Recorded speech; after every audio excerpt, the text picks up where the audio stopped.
going to walk you through how to drive an Egear transmission in the Lamborghini Gallardo. We all know that there are good ways and bad ways to drive these cars. The bad ways, of course, will eat those clutches like lunch, like those nacho chips that you had yesterday for brunch. You should have no problem getting long life out of these cars, probably in the neighborhood of about 20,000, 30,000 miles, if in fact you do drive the car with reasonable care and attention. That does not mean driving it like Miss Daisy. That does in fact mean like driving without performing it with poor behaviors. And of course, that's shifting in the right conditions, and that's certain things to do and things you don't want to do. So let's move it along here, and I'm going to show you, I'll give you a quick demonstration on how I drive this Lamborghini, and I believe these are the things that you want to do to ensure that you maximize your clutch life, and how to really drive the Egear transmission as well to enjoy the car. So firstly, if you look down here on the console, you'll notice there's 3 driving positions. I have an early Gallardo. The newer one's a little bit different technology going on here, if you're talking about an LP car or even a Huracan. But this is an early Gallardo, so we're talking about a 2004, 5, 6, 7, and 8. These model years will all have similar features to this particular car. So you'll notice we have the 3 options. We have the A, which is really automatic. So you put the A in gear, or you engage EA, and A will, in essence, just take over the shifting for you. What I would say is that is not the function you want to use. Never use the A. Word has it on the street, the A is for maximum comfort, minimizing your interaction with the car. And what that in essence does, of course, is does a lot of clutch slipping to engage. It does a lot of shifting maybe when you don't need to. And at the end of the day, A really in essence is probably one of the worst modes for wearing out the clutch and minimizing your fun factor. Then we look at the next mode. The next mode is, well, I call it slippery when wet, but really in essence it has to do with your not your full traction control, but poor road conditions. And of course, what that does is it minimizes hard shifts, so it softens up the shifts even more. Acceleration is even more dumbed down. And so this is really the dumb mode, the most dumb mode of the bunch. This is the worst thing you can do for the car. Really, unless you're driving, you know, in a serious snowstorm or some kind of weird conditions, I would stay away from that mode. There's no real need for it. You'll never use it. So, and then the third, of course, is the Sport. And I'm going to give you a demonstration here right away as to how all these work. And you can listen. If you listen up, you'll hear how the engine shifts, or how the transmission shifts, and how the engine revs and stuff like that on a downshift. They're all distinctively different. Hang on. What we're gonna do, this is shifting in regular mode. Whoa, I love it. So you'll notice there's a definite delayed response. And then here, downshift. Oh yeah, that's beautiful, beautiful. Now I'm gonna switch it to sport mode. Let's try that out. You'll hear the shifts in sport mode. Here we go. Here we go. I'll give you upshifts and I'll give you downshifts in sport mode.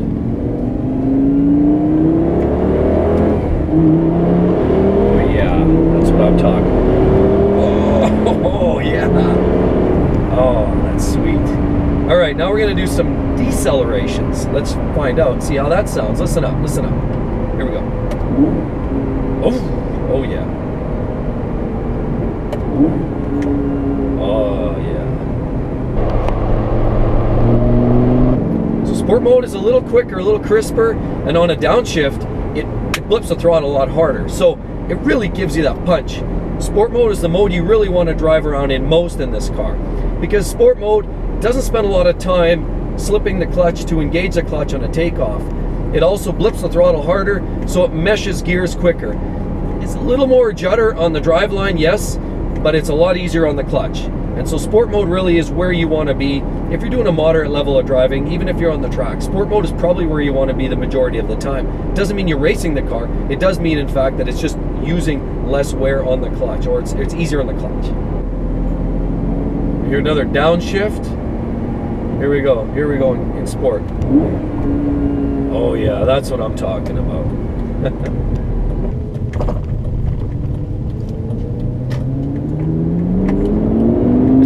upshift. Oh yeah, that's the way it's got to be. So we'll talk about a couple other things you do and don't want to do with this car, with an early Gallardo when you're driving it. What you don't want to do is maximize your time uphill in reverse.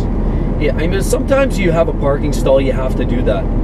Try to avoid that if you can. Try to maybe drive in and then you can roll backwards after, or whatever it is you do, try to minimize backward engagement, period. I mean, yeah, it's there for the convenience. Yes, it's a car, it's designed to use. But if you want to know what wears out your clutch the most, it's going in reverse and primarily uphill. Why is that? Well, reverse is a little bit longer than first typically, and of course uphill in itself, in essence, is hard on the clutch because it does a lot of slipping. So you're not, it's not engaging suddenly. So it's engaging gradually, and uphill being a longer gear, it's really taking a toll on the transmission. So I would highly recommend avoiding backing uphill if you can avoid it. Again, that's one other thing that's going to eat your clutch. Another thing, of course, is stop and go traffic in the city. Try to avoid that stop and go traffic. That's really tough on a car. You don't want to do that too much. Yes, again, I mean, they're cars, they're meant to be driven, and some people daily drive them, and that's great. But you got to understand, if you're asking for ways to minimize the wear and tear and maximize your enjoyment, you don't want to have these cars spending all their time in the shop. So just, you follow some of these basic guidelines and you'll be fine. So minimize stop and go. If you can find the better route that's more of a freeway route or possibly less lights, more just cruising, it doesn't mean you have to hit it full speed, driving like a maniac. It does mean, in fact, though, that you want to drive at a little bit more of a steady pace up and down through the gears, and certainly not so much engagement from first. That's a tough one. Engagement from first, backing up a hill, those all take their toll on the clutch. Another tip when you're driving the E-Gear transmission, what you want to try to avoid doing, of course, is pulling up to a set of lights or a stop sign and keeping it in gear. So I'm driving along right now, and you know what, I'm going to pull up to a stop sign here and I will show you. Okay, so I'm in third gear and I'm going to downshift because I got to stop for a stop sign. Here we go. So you slow down, downshift to one gear. Sometimes you can downshift to first. I usually throw neutral. So what you do is you pull both gears, and that's how you stop. Leave the car in neutral when you're at the lights. You have to pull both levers simultaneously to do that. And then I pull a right gear again, and that off we go into first gear. So do not park for any extended time with the car in gear. It eats the clutch like nobody's business.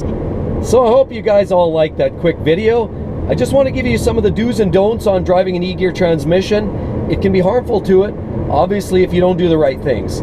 So I hope that summarized it. Otherwise, if you don't take care of your clutch won't take care of you, and you can expect a $10,000 bill. So thanks again, everybody, for following, liking, subscribing, and we'll talk to you on the next video. So we'll see you real soon. Bye-bye.